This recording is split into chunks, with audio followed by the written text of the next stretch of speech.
Good day to the viewers. Today I'm with Mr. Ben Seymour Brown, and Ben Seymour Brown is from Amicorp. Amicorp is legal administrative, and Mapkzn is involved with regards to the cross-border space we're in. So today I'm with Ben. He's a business manager for the South African region. Ben, thank you very much for being here today, man. Yeah, absolutely. Thank you. So Amicorp, we were established in 1992 in a place called Curaçao, which is up in the Caribbean. And over the years, we've built a global team of more than 700 specialists who contribute their expertise and experience in support of our key service offerings, Becky. We're a Hong Kong-based company and with an international network of 40 plus offices in over 30 countries. This ensures access to Amicorp worldwide. We've got a long history, as I've said, and a lot of experienced people in the business. We've been in South Africa since 2011. Our offices are based in Johannesburg, and this serves as our group office for South Africa and our surrounding African markets. So I've got a colleague who's a director of our business here in South Africa, and he also covers our East African markets quite extensively.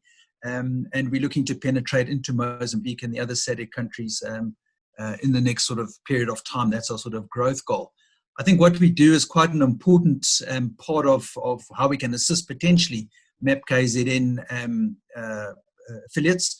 And basically what we do is we assist with the setup and ongoing maintenance of any offshore corporate or investment fund structures that a company or an individual may require in order to give effect to a commercial or investment strategy that they want to implement, either coming into South Africa or moving out of South Africa. So just to give you a bit of guidance there in this regard, we work collaboratively with either our clients or advisory professionals. So those are people such as accountants, bankers, tax practitioners, attorneys, or we can work directly with the client if so required. So what we do is we focus on the execution part of a structure that a client may want in order to set up a business to do trading or to operate in an offshore environment. You mentioned the environment that we find ourselves in, Becky. You know, it's quite disruptive, and it's changed everything, put a lot of things on their head the way we used to know them. And in the current environment, it's interesting to see the services that start to come to the fore. So clients are obviously in these times are looking to maximize cost savings. I think that's quite important for everyone. And Amicorp has a wide range of services that we can provide to them to ensure the continued and obviously the seamless execution of their business. And I'll give you an example of one such service, and that's the provision of local directors and secretarial support as a professional backup plan for a business. So they can outsource a lot of their functions to us, and we will provide a service to them for a fee. I don't know if that makes sense to you. Okay. Also, what's quite important, and we've all seen it now, and thank heavens in South Africa, we're starting to move towards level 1, but the need for social distancing has also become paramount in our business and has become problematic, Becky, for businesses to coordinate directly with banks, for example. Right. The provision of letters of credit, guarantees, and transactions that are required in order to give effect to cross-border trade. They can be substituted, for example, with a simple cost-effective escrow transaction, where the bank becomes the custodian of the funds in its capacity as an escrow agent, and then acts in terms of the agreement and the conditions put in place by that agreement for the parties involved, thereby offering them peace of mind and the required confidence that the transactions can be concluded. So in this regard, we've got Amicorp Bank and Trust, which has extensive experience in facilitating such escrow transactions and can possibly assist many of our associates in Mapkzn with their transactions across borders. So that's in a nutshell really the corporate side of it. We also focus on the estate planning side. So we help a lot of high net worth individuals, as we call them, with their estate planning needs. So they may want to be setting up offshore trusts. Quite interesting, Becky. When we were talking last year when we first met you, sort of October, November, the Rand-dollar exchange rate was 14-1. It's now went right out to 19s, back at 17.5. So, you know, people want to take advantage of planning offshore, and we assist them with these planning mechanisms from an estate planning point of view. Quite interestingly, we also have a lot of clients that are looking to set up funds. in their own capacity in order to invest in opportunities. You talked about the new opportunities that are arising in this world. In South Africa, certainly, we're seeing a lot of interest in PPE equipment and dealing with a lot of people that are importing from other countries this equipment. And what is quite nice is that they may want to set up a fund in time to come to actually let co-investors come into the fund and start investing in these types of ventures going forward. So that's really on the fund side. It's more of a personalized type investment fund that we can set up offshore for the clients. That basically in a nutshell, without wanting to get into too much complicated detail, is around the major sort of services that we can offer affiliates, Becky. Okay. No, I basically get the general understanding that you guys create business solutions, and they're quite broad as well, as to be cross-border or offshore setting up structural bases. Yeah. Maybe if with regards to the audience, our audience as Mapkzn, because obviously our subscribers are people that actually are looking at going cross-border. So there's a product that you just spoke about, similar to the letter of credit, the escrow product, So could you correct, yes. On that one, before we get into the next question, just a quick scenario as to just for absolutely. So let's say you and me are doing business together. You, let's say, in China and I'm in South Africa. All right, I'm going to purchase masks from you and I want to import them into South Africa. Now, obviously, I don't have the physical mask in my hands to actually test the quality and see how it is, if it's going to match up to the price I'm going to pay for you. So before paying to you, we agree to go into what we call an escrow agreement. So we will put the money in trust effectively in the hands of escrow? Bank and escrow. Escrow. ESCROW. Escrow. Okay, 100%. So there's a purchaser and a seller. I basically will place the money with an Amicorp bank, and we will hold the funds. And then basically I'll take delivery of the masks on my side. And when I'm happy with the quality of the mask and everything's in order, and I've taken delivery of the goods, for example, I will then, in terms of the agreement, release the funds to you over in China, and the deal gets concluded. So it's almost like me saying, Becky, I want to purchase your product, but I'm a bit worried. I don't want to give you 100 million rand without actually seeing the product. So you bring the product to me, the money's safe in an account for you. And when I'm happy with that, we tell the account to release and the money pays to you. Does that make sense? No, it's 100%. That's clear. And I guess it's very safe. It mitigates a lot of risk. Absolutely. Because obviously in the past. And it's a lot easier than setting up a letter of credit or a guarantee, Becky, which can be quite complicated because now you need to go and see the banker. You need to sit in front of him or her.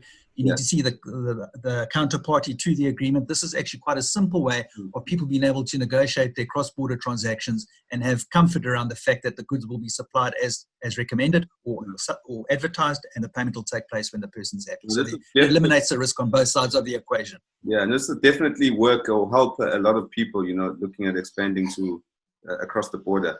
So Ben, if I can just jump into the next one, with regards to, I heard you mention that your offshore products, and so as an individual, as a business, what factors should they be looking into when choosing an offshore jurisdiction to set up an offshore account? Yeah, that's a very good question. What we say to people is your overall business strategy must be sound. So in other words, you must have a valid commercial reason for wanting to set up an offshore entity. Gone are the days where people would set up these shell companies, as we call them, to try and avoid tax or to try and get around exchange control regulations and a whole lot of facets like that. And we're operating in a very governed environment internationally. And you've got to actually be a person who's wanting to set up a business that is going to trade offshore. So first of all, your business strategy must require, let's call it a business plan rather, must require that it has a good basis upon which to expand and wanting to set up a business, either trading out of the country that you live in or wanting to go into or bringing somebody into the country you work with. So that's the most important thing. Have an overall rationale for doing the structure. Because if you don't, you're going to question why you set it up in the first instance in terms of the cost and the benefit. The second thing you've got to look and think about is the political and economic stability of the jurisdiction that you're going into. And that's very important because you don't want to set up in a country that's highly volatile politically or economically, and suddenly your assets get potentially seized or expropriated. So where we look at jurisdictions, and we operate in a wide range of jurisdictions across the world with people living in all those jurisdictions and working there, and political and economic stability must be very important. The geographical location, is also an important consideration. You know, if you set up a company, for example, as I said, in the British Virgin Isles, that's a long way away from South Africa. And if you need to get there for whatever commercial reason, it can cost you a lot of money and a lot of time. So you've got to think about the geographical location. What's also important, as I said earlier, is there's a lot of international regulations and protocols that govern how we do business. So, you know, there's an organization called the OECD, which has been set up, and it's created a whole lot of agreements that countries need to subscribe to in order to trade and do business effectively. So you need to make sure that the jurisdiction you're setting up in basically complies with these rules, because people want comfort around corporate governance and compliance and tax reporting. You know, they don't want to be seen to be doing business underhandedly or in a way that's not going to be legitimate. So that's very important, to choose a jurisdiction that's very compliant. On top of that, although there are these regulations, the ease of doing business is also an important consideration. Because, you know, you don't want to go into a country that's got a whole lot of red tape to doing business that actually facilitates business legitimately and compliantly. What's very important in Africa, and particularly Southern Africa, is you need to think about exchange control regulations. So are there any exchange control regulations in the country you're going to set up in? Because you may want to go to another country in time to come because laws change, or it may be more beneficial for a whole lot of other commercial reasons to move your jurisdiction of your entity. And if you've got strict exchange control rules, that may prohibit against it or mitigate it against it. Importantly, you've got to think about the tax regime that you'll be setting up in. Is it competitive with other jurisdictions that you may be thinking of? And also, very importantly, is the applicability of what we call double taxation agreements. So the regime that you're setting up in, does it have a double taxation? So you don't end up paying tax basically twice in two countries. So those are probably the major mitigating factors. And just on top of that, what's proved to be very popular within Southern Africa is as a jurisdiction is Mauritius. And for all the reasons I've just covered now, you know, it's become very popular because it's very stable politically. It's got a good economy. Its tax rates are very favorable. It's got a good ease of business. And yeah, it's open for, as we say, it's open for business and building their financial services sector. And it's easy for South Africans and parties to get into and out of Mauritius, although obviously we're in a lockdown, Beggy. Yeah. But, you know, in normal times, it's easy to access that, to go and see people there if you need to go and do commercial transactions or talk to the people who are running your company with you in Mauritius. So yeah, those would be some of the main factors that one would need to sit and contemplate when you look at a jurisdiction to set up in.